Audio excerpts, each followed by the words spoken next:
as it cools down, I'm looking forward to more distillery tours. Yes. Those are not as fun in the summer. I will tell you that from personal experience. They were very accommodating. They took as well care of us as they could, gave us water. But in the summer, you don't want to be in the rick house. No. So I look forward to doing that in the cooler months. So that is going to be the goal and the move.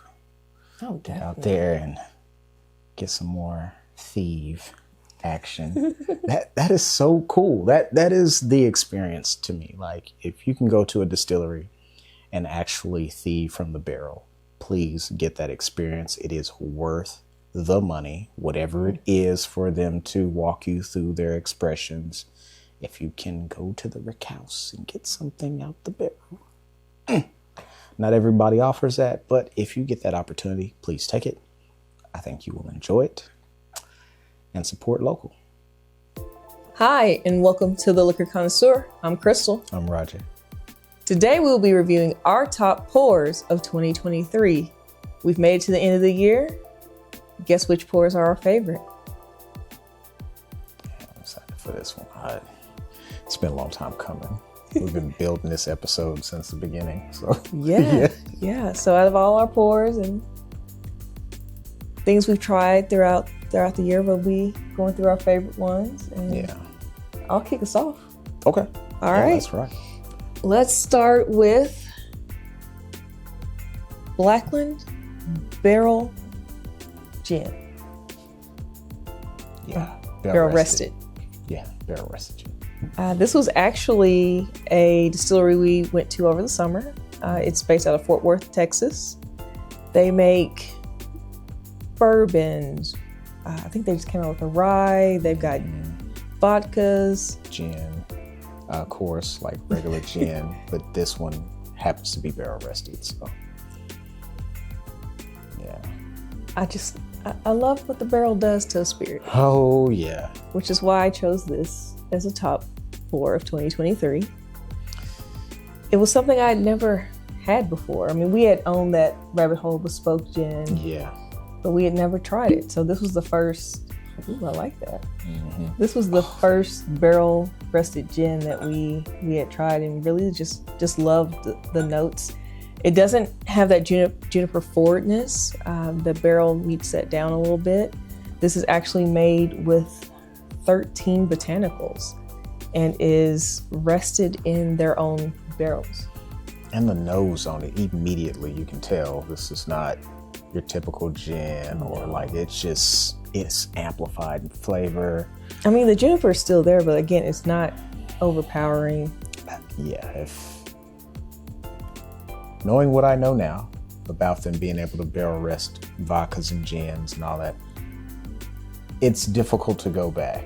Like, it really is. I do it because, it's a part of the channel, but a barrel does wonders, and it made a huge difference here. Now, this one's proof dead. It's 40%, so nothing new or striking there, but it's so smooth. Yeah, it's very sweet. Yes. It's got a little sweet. Mm-hmm. Yeah,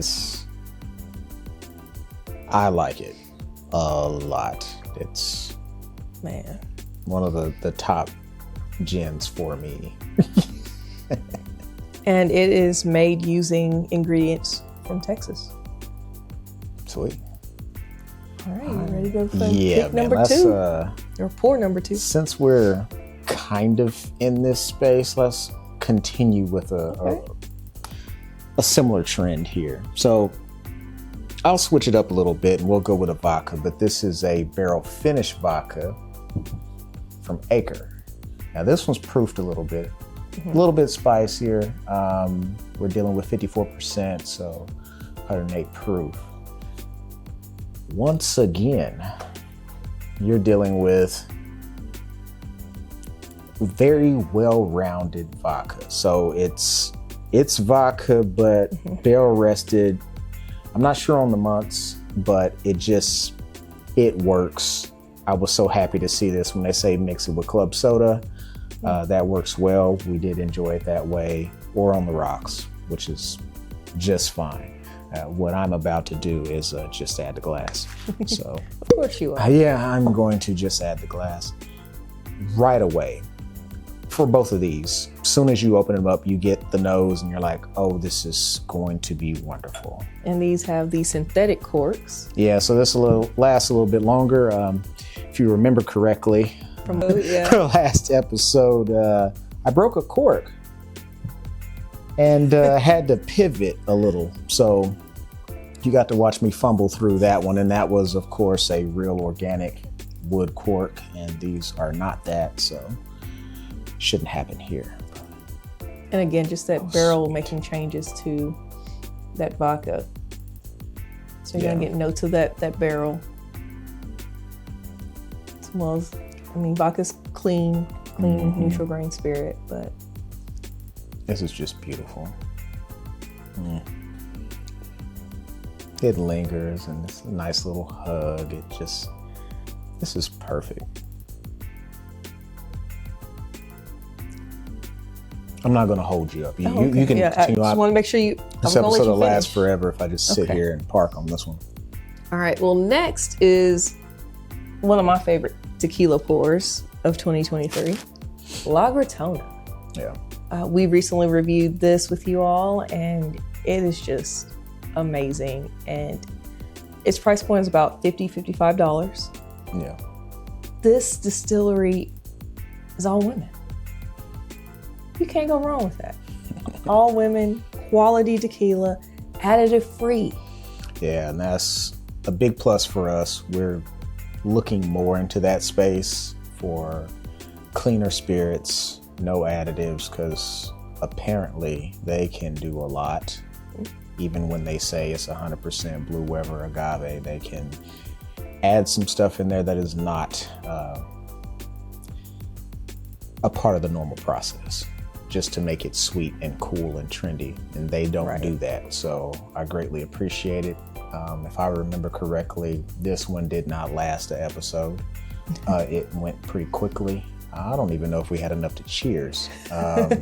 It's smooth. It's very smooth, very 40% alcohol.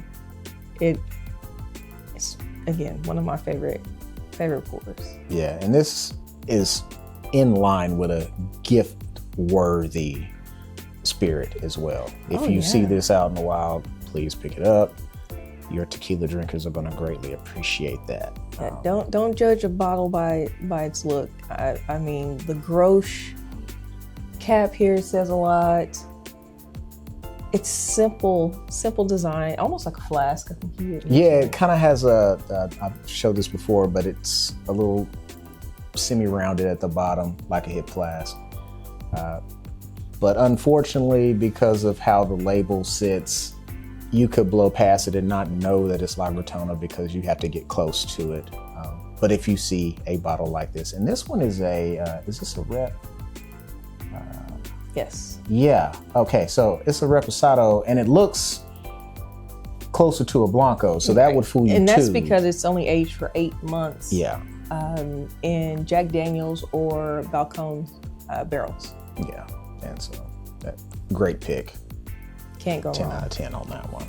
All right, 10 out of 10. What you got?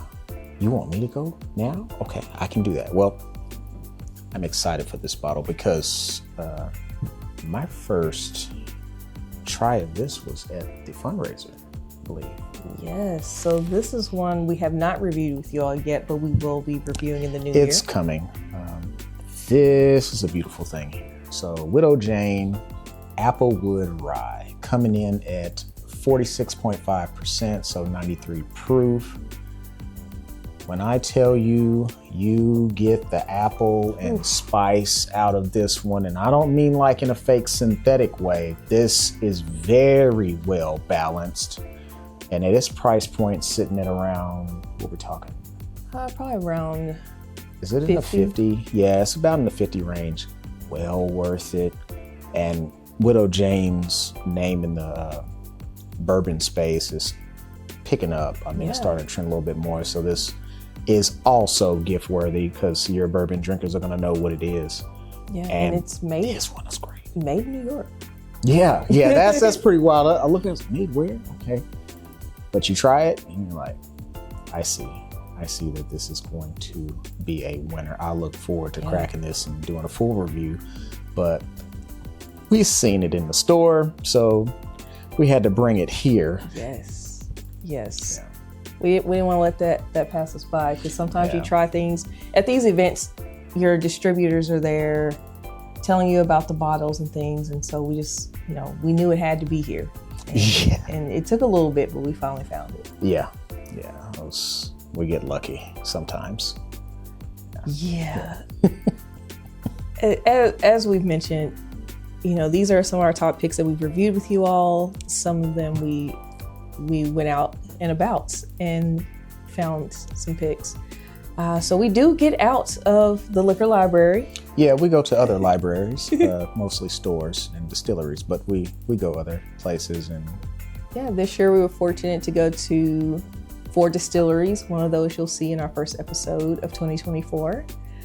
And we went to 2 fundraisers. One was a whiskey, and the other was a scotch. Oh, bourbon scotch. Yeah, that scotch one was wonderful. Stay tuned for more of that. And these fundraisers or tastings are a great way for a low price to try a gambit of spirits. Yeah, and it's usually going to a really good cause. I appreciate the people that put this stuff together. So, yes. Yeah, you'll see a lot of that. Great door prizes. Yes.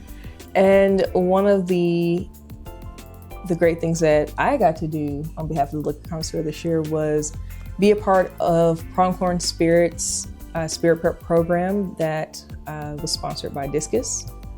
It was just an amazing experience. It was 8 weeks long. We took courses from Discus, learning about the history of the spirit industry.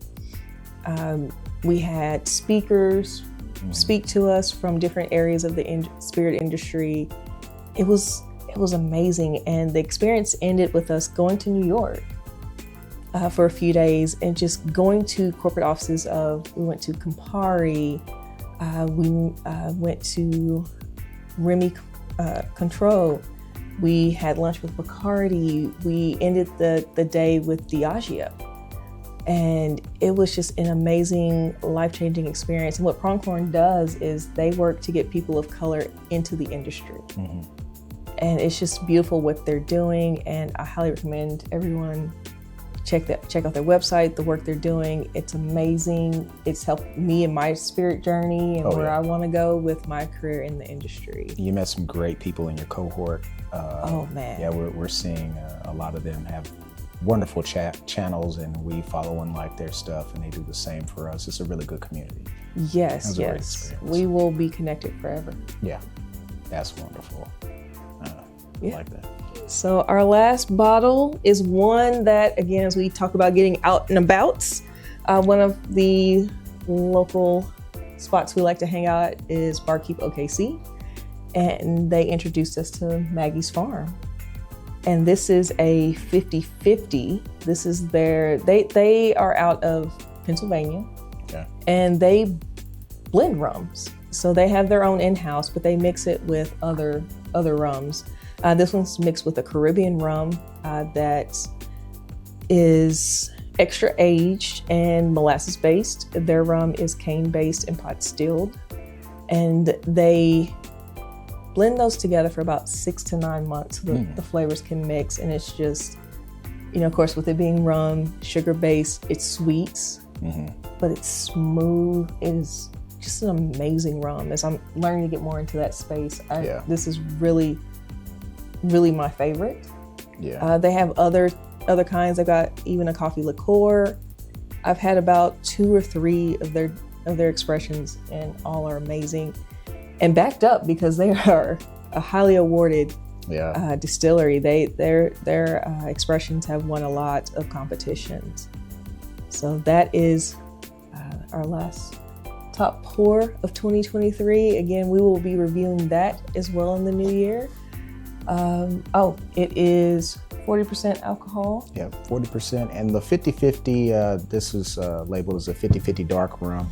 My understanding, when we picked this up, the gentleman that walked us through this, I believe he told me that the 50-50 means that it was 50% the cane sugar and then 50% molasses. Yes. And not everybody tells you what's what, but apparently the cane sugar is like the more expensive way to go about it, and most people just use molasses and it's less expensive, but they're not as forward. So we appreciate anytime you have a distiller or a blender that's transparent and really walks you through the journey, tells you exactly what's going on. And this is a sipper. I can't wait to review that one. Ooh. Oh yeah, their whole line of what I've tried so far has just been amazing. So we also get recommendations. Like again, we go out, we try things as well, and so that was an amazing experience. And can't wait to tell you all more about Maggie's Farm in the new year.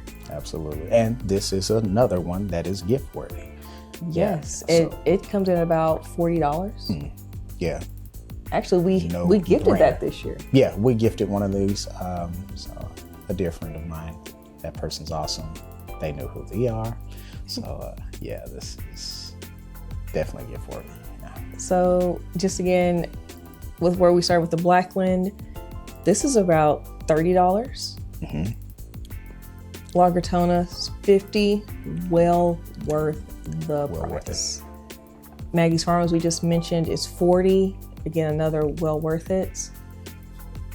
Golden Halo over here is about, I think it's about $40. Yeah.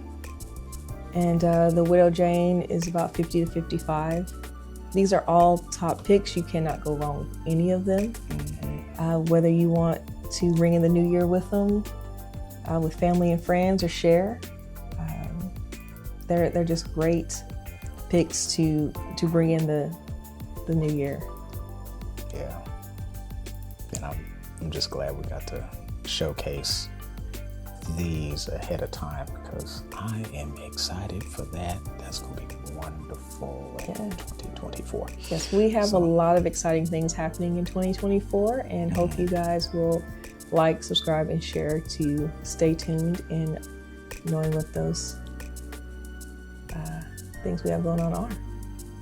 Absolutely. Well, cheers.